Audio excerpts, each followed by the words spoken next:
Viram suas lojas. O prefeito de Nova Orleans, Wayne Nagin, pediu aos moradores que não voltem hoje para casa e que esperem mais alguns dias. As escolas estão fechadas e falta luz por cerca de 80 mil estudantes. Os donos dessa casa vão ter uma surpresa quando chegar. A surpresa é ruim, mas não é tão ruim. A árvore da frente da casa caiu, não atingiu nem a casa, nem o carro. O governador da Louisiana disse que a chuva vai causar problemas em várias regiões do estado.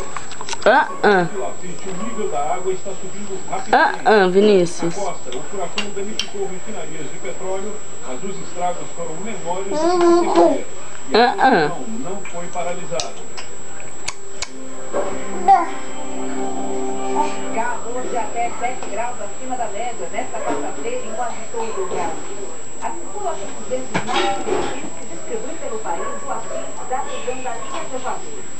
Temos previstos 5 graus em Teresina, em Manaus, no Rio e em Porto Alegre, máxima de 33. Tempo seco do norte do Rio Grande do Sul ao norte do Maranhão nesta área do Pará. Uma frente fria deve fechar o tempo no extremo sul. Nas outras áreas, chuva rápida